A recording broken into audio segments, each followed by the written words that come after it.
लिए आज हम पढ़ने वाले हैं बायनोमियल थ्योरम के बारे में।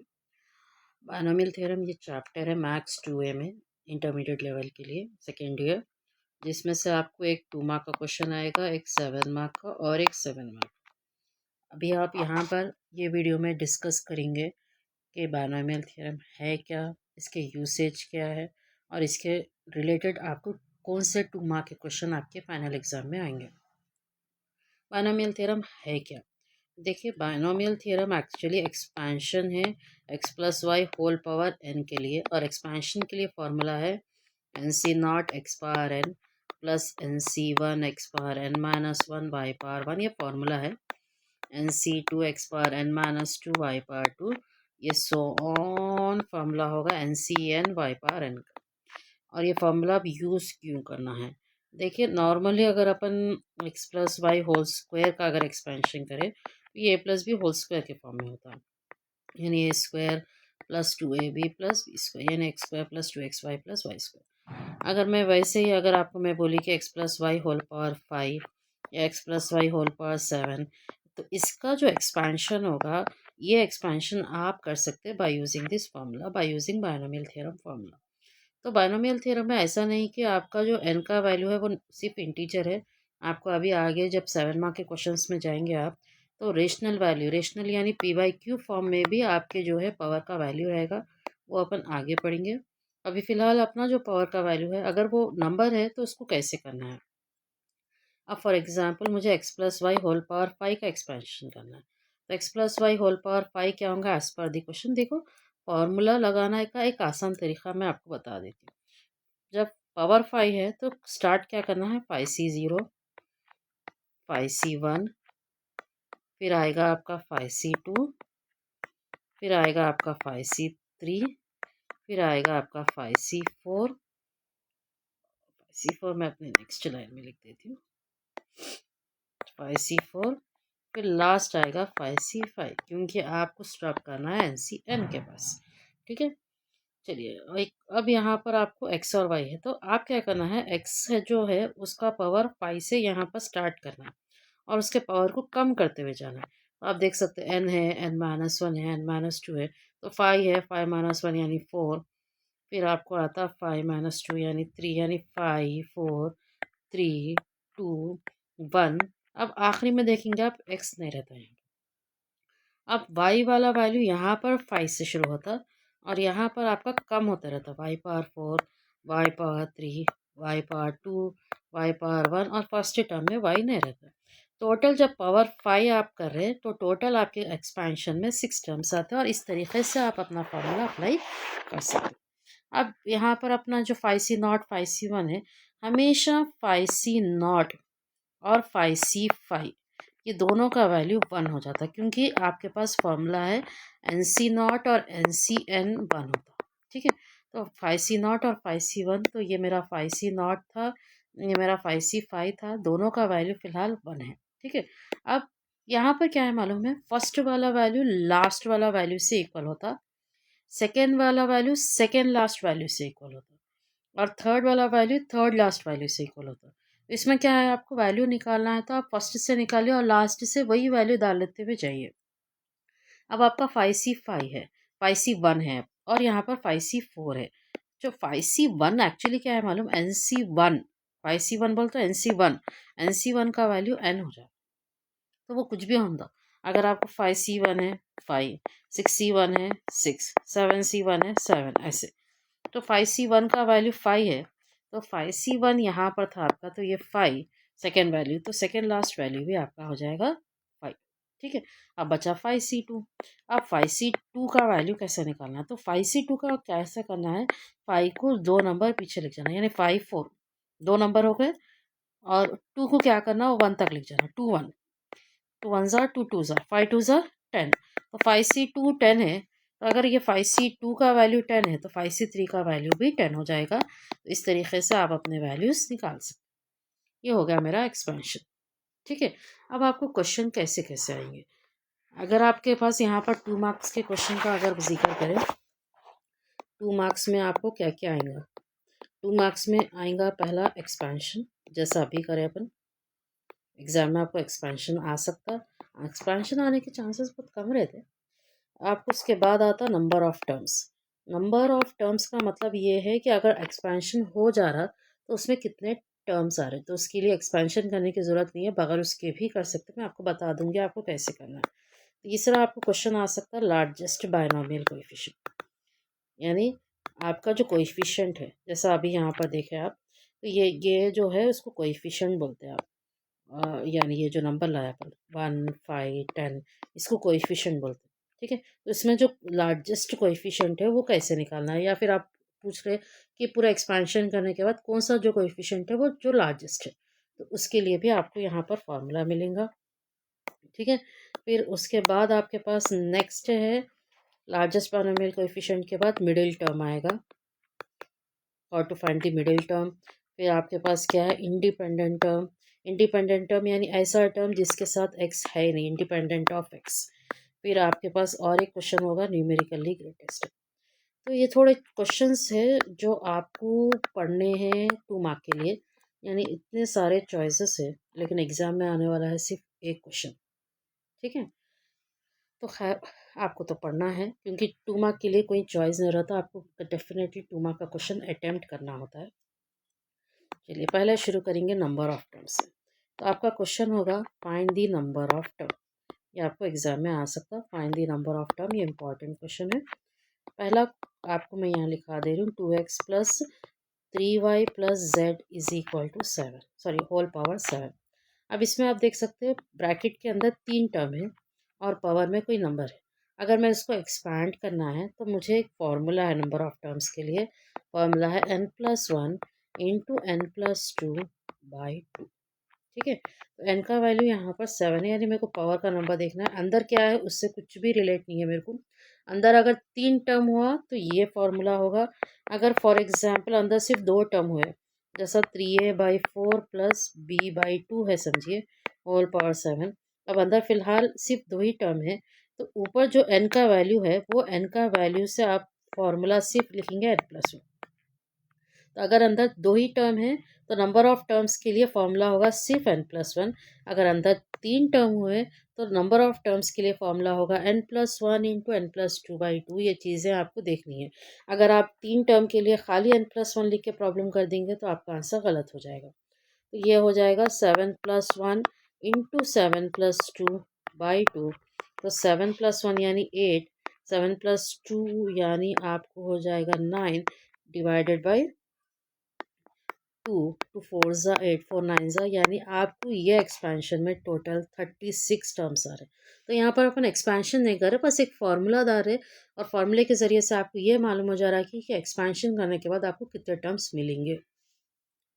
यहाँ पर आपको सिर्फ आएगा 7+1 equal to 8। So that's a simple question to find the number of terms in the binomial expansion. चलिए ये तो हो गया एक्सपेंशन का हिस्सा। नेक्स्ट क्वेश्चन है आपका largest binomial coefficient. Largest binomial, हर चीज़ के लिए एक फार्मूला होता है, फार्मूला अप्लाई करिए, आपका आंसर आपके हाथ में रहेगा। अब आपके पास एक एक्सपेंशन है, चलिए पहले मैं तो क्वेश्चन लिख दूंगी। If 22CR is the largest binomial expansion, यानी क्वेश्चन में बोल रहा है कि 22CR एक लार्जेस्ट बायनोमियल, सॉरी एक्सपेंशन है, लार्जेस्ट बायनोमियल कोएफिशिएंट है इन एक्सपेंशन। ठीक है, एक्सपेंशन में जो लार्जेस्ट बायनोमियल कोएफिशिएंट है वो आपका 22CR है। और किस में है एक्सपेंशन, यानी किसका एक्सपेंशन हो रहा है, यहाँ पर 1+x⁻22 का एक्सपेंशन हो रहा है, और उसके अंदर जो लार्जेस्ट बायनोमियल कोएफिशिएंट है वो 22CR है। उन्हें ये बता रहा है आपको कि मालूम करिए 13CR का वैल्यू। ठीक है, ये इंपॉर्टेंट क्वेश्चन है। तो एक्सपेंशन किसका हो रहा, 1+x⁻22 का हो रहा, मतलब n का वैल्यू यहाँ पर 22 है जो इवन नंबर है। अगर इवन नंबर है तो लार्जेस्ट बायनोमियल कोएफिशिएंट, इसके लिए फॉर्मूला है NC/n/2। ठीक है, अगर n इवन हुआ तो लार्जेस्ट बायनोमियल कोएफिशिएंट के लिए फॉर्मूला क्या है, NC/n/2। तो n यहाँ पर 22 है, 22C 22/2, 22/2 11, यानी 22C11 फॉर्मूले से आपका जो लार्जेस्ट बायनोमियल कोएफिशिएंट है उसका आंसर है 22C11। लेकिन गिवन क्या है, 22CR। तो अगर मैं इन दोनों को कंपेयर करी तो आप देख सकते हैं मेरा R का वैल्यू फिलहाल आ गया 11, तो मतलब आर का वैल्यू 11 है। लेकिन क्वेश्चन में आर नहीं पूछा, क्वेश्चन में आपसे मालूम करने के लिए बोला 13 CR। तो 13 CR, आर यानी 11, तो 13 C 11, 13 C 11 जैसा मैं आपको बोली कि 13 C 11 मतलब आपको 13 को 11 नंबर पीछे लिख जाना है। 13 को 11 नंबर यानी 13, 12, 11, 10, 9, 8, 7, 6, 5, तो ये कितने हो गए? 11 हो गए। क्या गिन लेंगे? 1 2 3 4 5 6 7 8 9 10 11, यानी टोटल हो गई ये 11। भाई नीचे 11 को आपको 1 तक लिख जाना है। 11 10 9 8 7 6 5 4 3 2, ठीक है।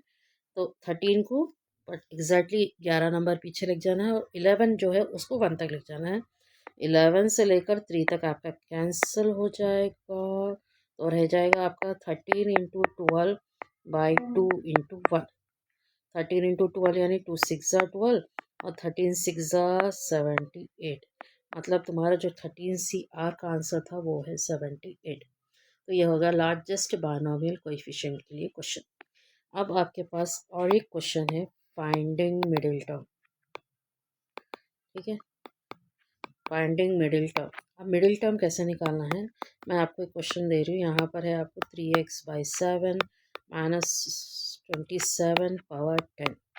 देखिए पावर 10, जैसा मैं आपको बोल रही हूँ अभी, जैसा मैं आपको नंबर ऑफ टर्म्स बताई कि पावर 7 हुआ तो टोटल कितने टर्म्स हुए? 8। तो अगर पावर 10 हुआ तो टोटल आपके 11 टर्म्स होंगे। 11 टर्म्स लिख लेंगे, 1 2 3 4 5 6 7 8 9 10 11, तो टोटल आपके पास 11 टर्म्स है। तो स्टार्ट मिडिल में का टर्म क्या है देखना है, तो इस तरीके से कैंसिल करते जाएंगे, तो ये आपका मिडिल टर्म बन गया।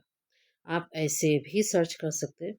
अगर ऐसे सर्च नहीं करना है तो आप क्या कर सकते हैं, यहाँ पर n का वैल्यू ले लेना है, ठीक है।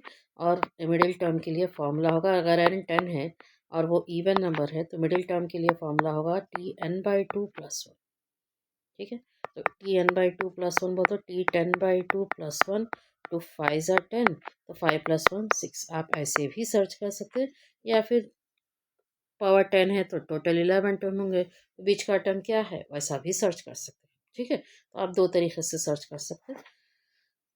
तो यहाँ पर आपको T6 यानी 6th टर्म मिडिल टर्म है इतना तो मालूम हो गया, लेकिन खाली 6th टर्म मिडिल टर्म है ऐसा करके छोड़ना नहीं है आपको, वो पूरा मिडिल टर्म का आंसर लेकर आना है। तो मेरा अभी T6 का वैल्यू लेना है, तो उसके लिए मैं जनरल टर्म का जो फॉर्मूला है वो निकालूंगी। जनरल टर्म का फॉर्मूला है NCR x⁻n - r y/r। ये फॉर्मूला याद कर लीजिए, क्योंकि ये फार्मूला आपको मिडिल टर्म मालूम करने के लिए, इंडिपेंडेंट टर्म मालूम करने के लिए, यानी जितने भी आपके टर्म्स मालूम करना है तो आपको यही फार्मूला अप्लाई करना है, ठीक है। फार्मूला है TR+1 = NCR x⁻n - r y/r। तो अब आप में देख लेंगे कि गिवन क्वेश्चन में x y n r सब चीज़ें क्या है, डालेंगे प्रॉब्लम आ जाएगा। तो मेरा क्वेश्चन ये था, जिसमें आप एक बार देख लीजिए, x का वैल्यू है 3x/7, y का वैल्यू है -27 और n ऊपर जो था पावर 10 है, और r क्या है यहाँ पर वो तो आप 6th टर्म निकाल रहे हैं। 6th टर्म को आप लिखेंगे T5+1, तो 5+1 वो तो r+1, तो r का वैल्यू 5 है। तो ये चीज़ें आपको अपनी तरफ से पूरी निकालनी है, फॉर्मूले में डालना है और आंसर करना है। तो ये मुझे वैल्यूज आ गए। तो NCR, तो n आपका है 10, C R का वैल्यू 5 है, x का वैल्यू 3x/7, n-r बोल तो 10 - 5, y का वैल्यू -27, r का वैल्यू 5, ठीक है। अभी और उसको अगर आप सॉल्व करना चाह रहे हो तो 10C5 का एक बार वैल्यू निकाल लेना। 10C5 हो जाएगा 10 9 8 7 6, 5 नंबर पीछे चलेगा, और 5 को जो है आपको डेफिनेटली 1 तक लिख जाना है। 5 2s are 10 cancel, 3 2s are 6 cancel, 4 2s are 8 cancel। तो 9 8s और 2 2s are 4 आप मल्टीप्लाई कर लेंगे, 9 8s are 72, सॉरी 9 7s है वहाँ पर, 8s नहीं है। 9 7s आपका हो जाएगा 63, 63 इंटू आपको 2 2 4 करना है, 63 इंटू 4 तो आपको हो जाएगा 252। ठीक है, तो ये जो 10c5 का वैल्यू है वो है 252 और 3x/7 होल पावर 10 - 5 यानी 5 और -27 पावर 5। अभी इसके ज़्यादा सॉल्व करने की ज़रूरत नहीं है, बस इतना भी आप कर दो रहे तो आपको पूरे 2 मार्क मिल जाएगा।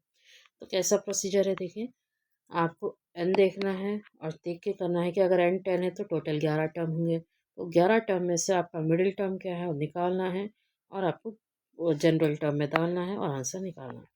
चलिए मैं और एक क्वेश्चन आपको करके बता देती हूँ यहाँ पर।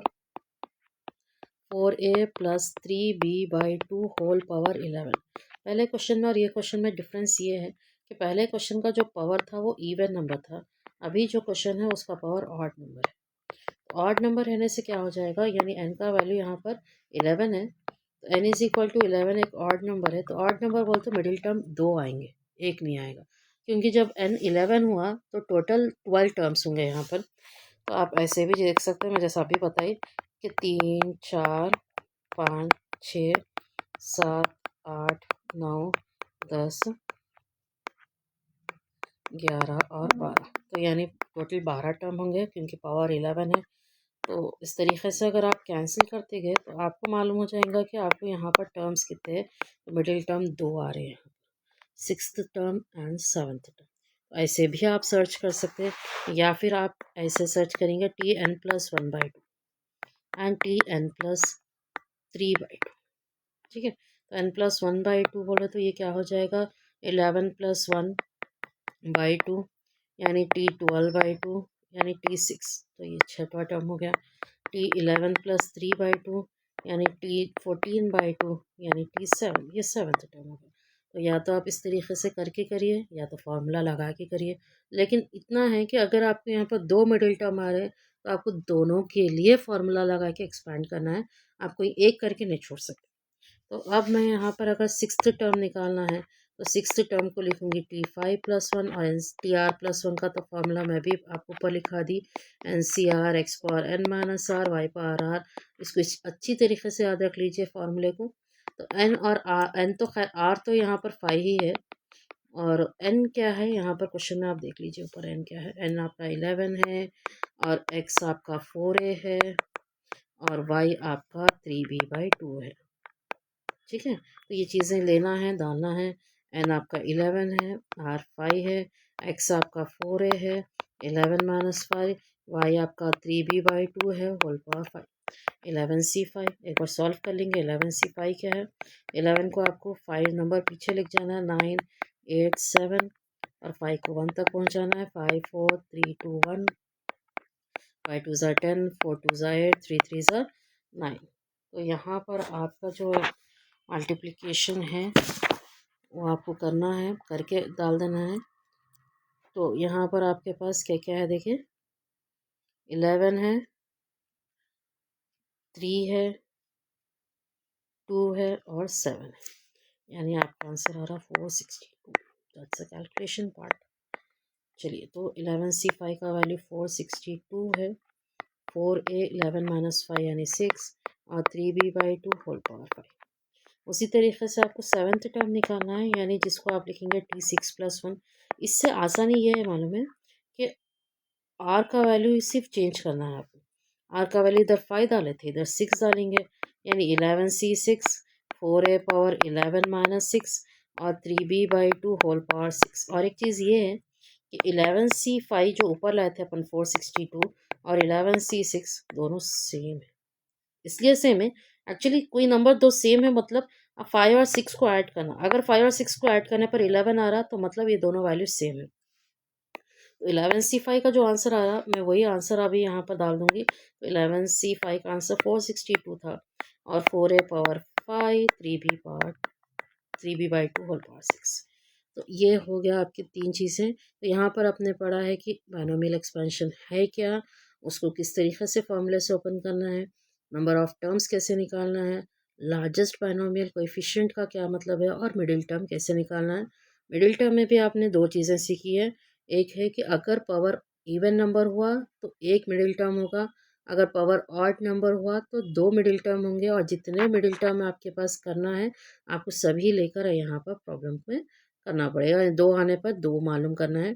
तो इसके बाद आपको और थोड़ी चीज़ें हैं जो सॉल्व करनी है। जैसा मैं आपको ऑलरेडी बता दी कि 2 मार्क्स में आपको क्या क्या इंक्लूडेड है। तो यहाँ पर इंक्लूडेड है आपके पास